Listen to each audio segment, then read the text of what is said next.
बिस्मिल्लाहिर्रहमानिर्रहीम अस्सलाम वालेकुम। Welcome back to my channel. You are watching kitchen diary with Farah. तो व्यूअर्स, आज मैं आपके लिए लेकर आई हूँ मज़ेदार कढ़ी की रेसिपी। तो चलिए बनाना शुरू करते हैं। यहाँ पर मैंने 750 ग्राम दही लिया है और इसके अलावा मैंने एक बड़े साइज़ की प्याज ली है और उसको मैंने स्लाइस की शक्ल में काट लिया इस तरह। और 1 चम्मच लहसुन अदरक का पेस्ट और हरा धनिया के पत्ते और हरी मिर्चें, इनको मैं काट भी दिया है और साबुत भी रखा हुआ है, और पुदीने के पत्ते और तेज़पात। और ड्राई मसालों में बस 1 चम्मच हल्दी, 1 चम्मच सूरख मिर्च पाउडर, 1 चम्मच धनिया पाउडर और नमक हम हस्ब ज़ायक़ा इस्तेमाल करेंगे। इसके अलावा मज़ीद मसाले नहीं डालेंगे। और यहाँ पर मैंने तकरीबन 1.5 पाव लिया है बेसन। इसमें से 2.5 से 3 चम्मच जाएगा दही में और बाकी जो बच जाएगा उसके मैं पकौड़े बना लूँगी। और व्यूअर्स, पकौड़ों में जाएगा एक बड़े साइज़ के प्याज को मैंने इस शेप में काट लिया है, हरी धनिया के पत्ते, पुदीने के पत्ते, हरी मिर्चों को मैंने छोटा बारीक सा काट लिया है, और ड्राई मसालों में कुटी हुई लाल मिर्च 1 चम्मच और साबुत खुश्क धनिया 1 चम्मच और नमक हस्ब ज़ायक़ा, और 1 आलू भी शामिल कर लेंगे। तो व्यूअर्स, अब मैं दही को अच्छे से फेंट लूँगी। आप किसी भी चीज़ से इसको मिक्स कर सकते हैं। और इसे मिक्स करके मैं इसमें डालूँगी बेसन, और मैं इसमें शामिल कर लूँगी तकरीबन 3 चम्मच बेसन। आपने बेसन को दही के हिसाब से शामिल करना है।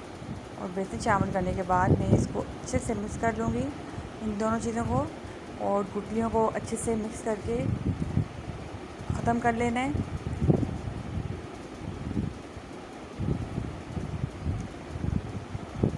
तो ये देखिए व्यूअर्स, गुठलियाँ बिल्कुल ख़त्म हो चुकी हैं। और इसको मैंने जग में डालकर साथ में पानी भी शामिल करके साइड में रख लूँगी। तो व्यूअर्स, यहाँ मैंने एक बर्तन में डाल लिया है कुकिंग ऑयल, और कुकिंग ऑयल गर्म होने के बाद मैं डालूँगी तेज़ पत्ते और इनको 1 से 2 मिनट तक फ्राई करूँगी। और जैसे ही खुशबू आ जाएगी तो मैं इसमें शामिल कर लूँगी प्याज। और प्याज शामिल करने के बाद मैं इसको गोल्डन ब्राउन होने तक पकाऊंगी। मेरी आप तमाम देखने वालों से रिक्वेस्ट है कि मेरे चैनल को सब्सक्राइब करें, मेरी वीडियो को लाइक क्या करें और शेयर क्या करें। तो ये देखिए व्यूअर्स, प्याज गोल्डन ब्राउन हो चुकी है। फ्लेम को आपने स्लो रखना है। और अब इसमें शामिल करूँगी लहसुन अदरक का पेस्ट, और पेस्ट शामिल करने के बाद इन तीनों चीज़ों को मैं एक जैसा कलर आने तक फ्राई कर लूँगी।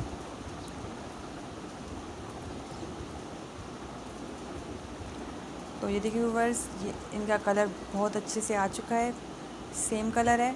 और अब इसमें मैं शामिल करती हूँ ड्राई मसाले। और ड्राई मसाले शामिल करने के बाद तकरीबन 1 से 2 मिनट तक मैं इनको भून लूँगी। तो व्यूअर्स, ये जो हमारा मसाला है इसकी बुनाई ये देखें अच्छे से हो चुकी है। अब मैं इसमें शामिल कर लूँगी दही और बेसन,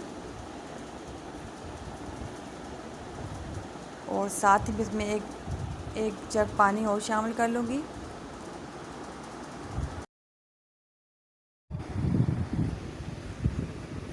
और व्यूअर्स, जैसे हम पानी शामिल करेंगे हमें साथ ही साथ चम्मच हिलाना शुरू कर देना है, क्योंकि अगर हम चम्मच हिलाना छोड़ देंगे तो कढ़ी फट जाएगी और ये बिल्कुल भी मज़ेदार नहीं बनेगी। हमें आहिस्ता आहिस्ता से हाई फ्लेम पे अब इस चम्मच को हिलाना है, और फ्लेम को आपने हाई रखना है जब तक कि कढ़ी में उबाल ना आ जाए। तो ये देखिए व्यूअर्स, कढ़ी में उबाल आ गया है। अब हम इसको फ्लेम को स्लो करके इसको तकरीबन 1 से 1.5 घंटे तक पकने के लिए रख देंगे। और व्यूअर्स, आपने फ्लेम को हाई नहीं करना है वरना कढ़ी उबल कर गिर जाएगी। तो यहाँ पे हम पकौड़ों की तैयारी कर लेते हैं। मैंने तमाम चीज़ों को एक जगह पे एक बाउल में डाल लिया है, और साथ ही मैं इसमें बेसन शामिल कर लूँगी। और बेसन शामिल करने के बाद मैं पकौड़ों का मसाला तैयार कर लूँगी। तो ये देखें व्यूअर्स, हमारा मसाला बिल्कुल रेडी है। तो यहाँ पे व्यूअर्स, हमने ये ख्याल रखना है कि जब जो पकौड़े हम आम रूटीन में बनाते हैं उनका साइज़ थोड़ा बड़ा होता है, इनका साइज़ हमें थोड़ा छोटा रखना है, क्योंकि ये हम कढ़ी में शामिल करेंगे। तो यहाँ पे मैं एक एक करके सारे पकौड़े डाल लूँगी कढ़ाई में, और इनको अच्छे से फ्राई कर लूँगी। तो ये देखें व्यूअर्स, पकौड़े हमारे बिल्कुल तैयार हो चुके हैं। और गोल्डन ब्राउन भी हो चुके हैं। अभी हम इनको निकाल लेंगे। तो पकोड़े हमारे रेडी हो गए हैं। अब हम देखते हैं कढ़ी को। तो ये देखिए व्यूअर्स, तकरीबन 1 से सवा घंटा गुजर चुका है और पानी भी काफ़ी खुश्क हो चुका है। तो ये देखें, जब हमने इसमें पानी शामिल किया था तब वो उसकी मिक़दार यहाँ तक थी और अब काफ़ी नीचे चला गया ये। और ये देखें, कढ़ी हमारी बिल्कुल रेडी हो चुकी है। अगर आप पानी और ज़्यादा खुश्क करना चाहते हैं, इसको थिक करना चाहते हैं, तो आप मज़ीद रख सकते हैं थोड़ी देर। तो व्यूअर्स, इस पॉइंट पर अब मैं शामिल करूँगी इसमें हरा धनिया और हरी मिर्चें, और साथ ही मैं शामिल कर लूँगी पुदीने के पत्ते। तो व्यूअर्स, पुदीने के पत्ते शामिल करने से कढ़ी में से बहुत ही अच्छी खुशबू आती है, और ये आपने लास्ट में ही शामिल करने हैं, शुरू में नहीं शामिल करने। और ये सारी चीज़ें शामिल करने के बाद अब मैं फ्लेम को बंद करके उसको तकरीबन 5 मिनट तक ढाँप कर रख दूँगी ताकि कढ़ी को अच्छे से दम लग जाए।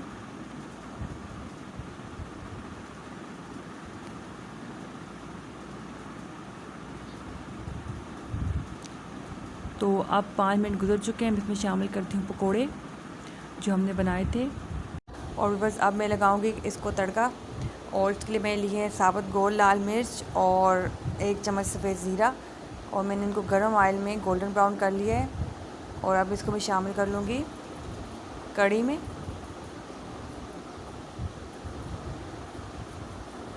तो ये देखिए व्यूअर्स, माशाल्लाह बहुत अच्छी खुशबू आ रही है।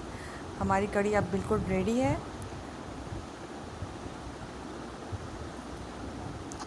तो व्यूअर्स, अब मैं इसे डिश आउट करती हूँ। तो ये देखिए व्यूअर्स, हमारी कढ़ी पकोड़ा माशाल्लाह से बिल्कुल तैयार है। बहुत अच्छी खुशबू आ रही है। आप इस ज़रूर ट्राई कीजिएगा और कमेंट्स में बताइएगा कि आपको मेरी रेसिपीज़ कैसी लगती हैं। तब तक के लिए अल्लाह हाफ़िज़।